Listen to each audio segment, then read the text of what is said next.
जय हिंद दोस्तों, स्वागत है आप सभी का अपने YouTube channel practice with Ravi में। तो आज का हमारा प्रैक्टिस सेट है प्रैक्टिस सेट नंबर 21। ठीक, कब पूछा गया है? 29 मार्च 2019 में पूछा गया है, शिफ्ट नंबर 2 में पूछा गया है, यानी कि सेकंड शिफ्ट में पूछा गया। ठीक, तो ये सारे मिक्स क्वेश्चन है जिसमें से हम केवल आज जीके जीएस के क्वेश्चन सॉल्व करने वाले हैं। ठीक, तो चलिए स्टार्ट करते हैं। और यदि आप लोगों को वीडियो पसंद आए तो प्लीज़ चैनल को सब्सक्राइब कर दीजिएगा। ठीक, क्योंकि आपको यानी कि जितने भी आपके प्रीवियस क्वेश्चन है सारे के यहाँ पे डेली एक वीडियो आपको अपलोड कर दिया जाता है। ठीक, तो सारे को देख लीजिए और अपनी तैयारी को अच्छे से बनाए रखिए। ठीक, चलिए देखते हैं, पहले क्वेश्चन से स्टार्ट करते हैं आपका। देखिए पहला क्वेश्चन आपका लिखा हुआ है, निम्नलिखित में से कौन सी योजनाओं कार्यक्रमों का उद्देश्य मुख्य रूप से भारत में समावेशी विकास लाना है। तो आपको बताना है इसका राइट आंसर क्या हो जाएगा। तो जल्दी से बताएंगे। तो इसका राइट आंसर हो जाएगा ऑप्शन नंबर बी, यानी कि स्वाभिमान और मनरेगा दोनों। ठीक, क्या हो जाएगा? स्वाभिमान और मनरेगा दोनों हो जाएगा। ठीक, अगला क्वेश्चन देखेंगे कहाँ लिखा हुआ है। अगला क्वेश्चन देख लेते हैं। क्वेश्चन नंबर यहाँ पे मिलेगा आपको, ये यहाँ पे चलिए थोड़ा सा देखिए। क्वेश्चन नंबर दूसरा, निम्न में से कौन सी वस्तु समवर्ती सूची में शामिल है। तो आपको बताना है कि समवर्ती सूची में कौन शामिल है। तो आप क्या बोलेंगे? Option number A, trade union. ठीक, क्या हो जाएगा? Trade union. देख लेते हैं, भारतीय संविधान की 7वीं अनुसूची में 3 सूचियों संघ सूची, राज्य सूची और समवर्ती सूची का उल्लेख है। संघ सूची में क्या होता है? इसमें 100 विषय शामिल हैं। इस पर केंद्र कानून बना सकता है, जैसे रक्षा, रेलवे, नागरिकता, बैंकिंग, बीमा इत्यादि। ठीक, राज्य सूची में क्या है? इसमें 61 विषय हैं। इनमें से विधानसभा कानून बनाती है, जैसे जेल, कृषि, पशुपालन, पुलिस आदि। ठीक, समवर्ती सूची क्या है? इसमें वर्तमान में 52 विषय शामिल हैं, जैसे शिक्षा, जंगल, वजन और माप, ट्रेड यूनियन। ठीक, तो ये समवर्ती सूची का विषय है। ठीक, अब चलिए देखते हैं इसका अगला क्वेश्चन। चलिए देखिए अगला क्वेश्चन देखिए, ब्रिटेन की मुद्रा क्या है। तो आपको बताना है कि ब्रिटेन की मुद्रा क्या है। तो उसका मुद्रा हो जाता है पाउंड स्टर्लिंग होता है। ठीक, क्या होता है? ऑप्शन नंबर बी, यानी कि पाउंड हो जाएगा। ठीक, ब्रिटेन की मुद्रा क्या होता है? पाउंड होता है, जिसका प्रतीक चिन्ह भी यहाँ पे आपको देखने को मिल गया है। ठीक, और देख लेते हैं यहाँ पे, यूरो क्या है? यूरोपीय संघ की आधिकारिक मुद्रा है। डॉलर अमेरिका की मुद्रा है। मार्क जर्मनी की मुद्रा है। ठीक, चलिए अगला क्वेश्चन देखते हैं। चलिए अगला क्वेश्चन देखिए क्या लिखा हुआ है। 14 नंबर, भारतीय फिल्म और टेलीविज़न संस्थान किस शहर में स्थित है। तो आपको बताना है कहाँ पर स्थित है। तो ये हो जाएगा ऑप्शन नंबर डी, पुणे में स्थित है। ठीक, भारतीय फिल्म और टेलीविज़न संस्थान यानी कि FTII की स्थापना भारत सरकार द्वारा 1960 में पुणे स्थित प्रभात स्टूडियो के परिसर में की गई। वर्तमान में R माधवन इसके अध्यक्ष हैं। इसके अतिरिक्त वो FTII के गवर्निंग काउंसिल के अध्यक्ष के रूप में भी कार्य करेंगे। ठीक, अब देखते हैं इसका अगला क्वेश्चन क्या होता है। चलिए अगला क्वेश्चन देख लेते हैं क्या लिखा हुआ है। 2018 राष्ट्रमंडल खेलों में भारत द्वारा जीते गए पदकों की कुल संख्या कितनी है। ठीक, आपको बताना है कितने पदक जीते हैं भारत ने। तो ये हो जाएगा ऑप्शन नंबर बी हो जाएगा। ठीक, कितने? 66।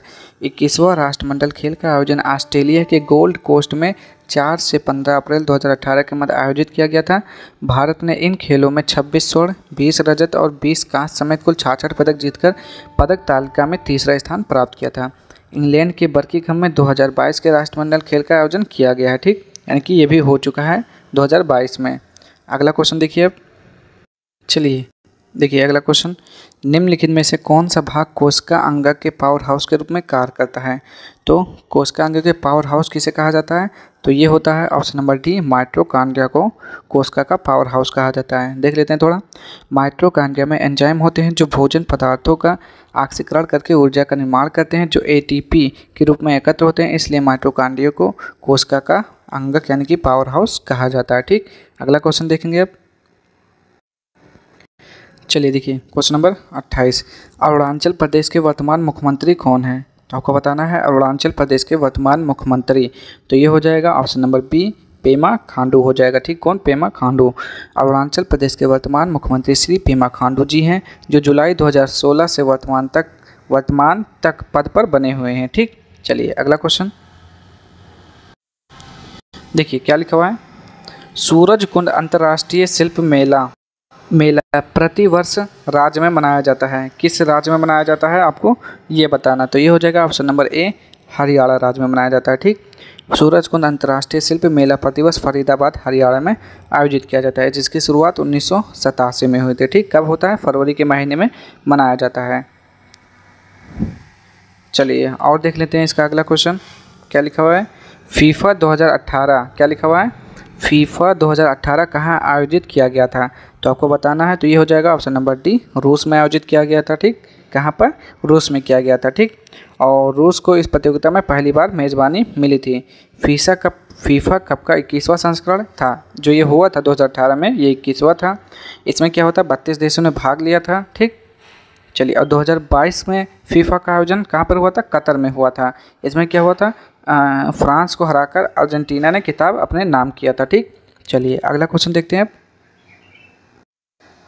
चलिए देखिए क्या लिखा हुआ है 36वां, समय के संदर्भ में जीएमटी का क्या अर्थ है, तो जीएमटी का फुल फॉर्म होता है Greenwich mean time. Option number B बिल्कुल सही हो जाएगा इसका। ठीक, जीएमटी का फुल फॉर्म होता है ग्रीनविच मीन टाइम। इसे पृथ्वी की मध्याह्न रेखा पर मापा जाता है जो 0 डिग्री की देशांतर रेखा है। ठीक, भारतीय मानक समय आईएसटी का पूर्ण रूप है जिसका अर्थ है मानक मध्याह्न रेखा, और मध्याह्न रेखा पर स्थानीय समय को भारत का मानक समय माना जाता है। ठीक, अगला क्वेश्चन देख लेते हैं 37, भारत के पहले वायसराय कौन थे, तो आपको बताना कि भारत के पहले वायसराय कौन थे। तो इसका राइट आंसर हो जाएगा option number A, Lord Canning.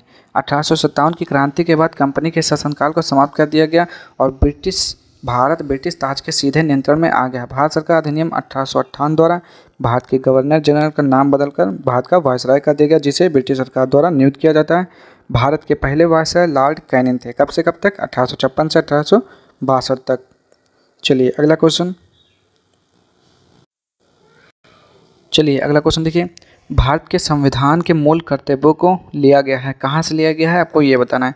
तो मूल कर्तव्य आपका लिया गया है कहाँ से, रूस से लिया गया। ठीक, ऑप्शन नंबर डी, भारत के संविधान में मूल कर्तव्य का विचार रूस से यानी कि तत्कालीन सोवियत संघ के संविधान से लिया गया। इन्हें 22वें संविधान संशोधन अधिनियम 1976 द्वारा स्वर्ण सिंह समिति की सिफारिशों पर संविधान के भाग 4 में शामिल किया गया था। ठीक, स्वर्ण सिंह समिति ने संविधान में 8 मूल कर्तव्यों को जोड़े जाने का सुझाव दिया था।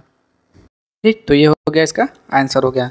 और देखिए क्या लिखा है, लेकिन अनुच्छेद 51 का में मुख्य रूप से 10 कर्तव्यों को जोड़ा गया है। बाद में 86वें संविधान संशोधन 2002 के माध्यम से एक और मूल कर्तव्य को जोड़ा गया, जिससे वर्तमान में मूल कर्तव्यों की कुल संख्या कितनी हो गई, 11 हो गई है। ठीक, चलिए अगला क्वेश्चन देख लेते हैं क्या लिखा हुआ है। रंगा स्वामी कप किस खेल से संबंधित है, तो रंगा स्वामी कप जो होता है ये हॉकी से संबंधित है। ठीक, रंगा स्वामी कप पहली बार 1928 में शुरू किया गया था। पहले इसे इंटर प्रोविंशियल प्रतियोगिता भी कहते थे। इस कप के द्वारा ओलंपिक के लिए खिलाड़ी चुने जाते थे। ठीक, चलिए और देख लेते हैं इसका अगला क्वेश्चन। यहाँ पे लिखा हुआ है, राष्ट्रीय पोषण माह प्रत्येक वर्ष किस महीने में देश की कुपोषण के प्रति लड़ाई को चिन्हित करने के लिए मनाया जाता है, तो ये होता है सितंबर के महीने में। ऑप्शन नंबर डी, राष्ट्रीय पोषण माह प्रत्येक वर्ष सितंबर के महीने में महिला और बाल विकास मंत्रालय भारत सरकार द्वारा आयोजित किया जाता है, जिसका उद्देश्य कुपोषण से व्यापक रूप से निपटना है। अभी हाल ही में 6वां राष्ट्रीय पोषण माह 2023 मनाया गया है, जिसका विषय यानी कि थीम था सुपोषित भारत, साक्षर भारत, सशक्त भारत। ठीक, अगला क्वेश्चन क्या लिखा हुआ है, धूपगढ़ की सबसे ऊंची चोटी है, तो धूपगढ़ कहाँ की सबसे ऊंची चोटी है, तो यह है सतपुड़ा श्रृंखला की सबसे ऊंची चोटी है। ठीक, जो महादेव पर्वत पर स्थित है। यह कहाँ पर है, मध्य प्रदेश के होशंगाबाद जिले के पंचमढ़ी में स्थित है और मध्य प्रदेश की सबसे ऊंची चोटी भी है।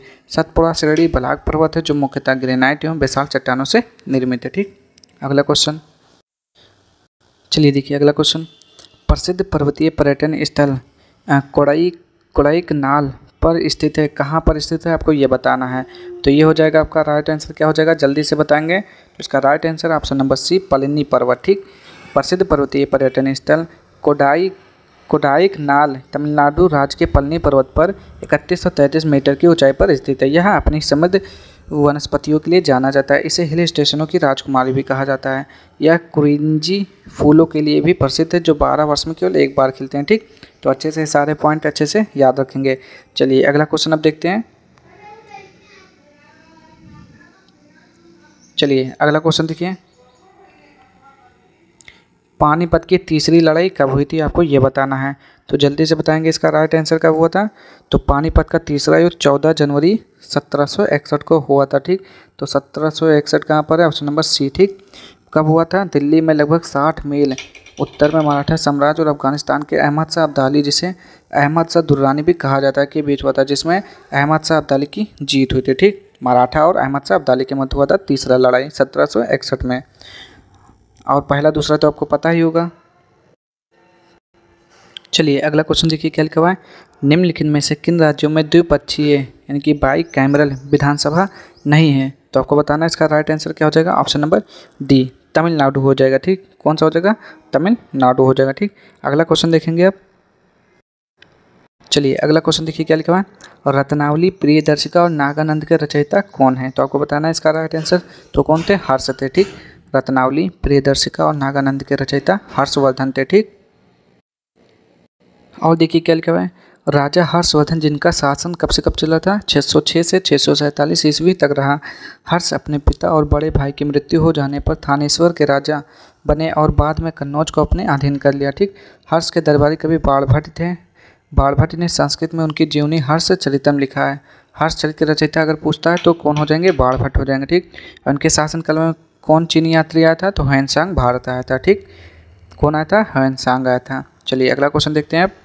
चलिए अगला क्वेश्चन देखिए क्या लिखा हुआ है, भारत के संविधान में धर्मनिरपेक्ष शब्द संशोधन अधिनियम द्वारा जोड़ा गया था। किस संविधान संशोधन द्वारा जोड़ा गया था, आपको ये बताना है। तो इसका right answer option number C हो जाएगा। भारत के संविधान में धर्मनिरपेक्ष शब्द 42वें संविधान संशोधन 1976 द्वारा जोड़ा गया था।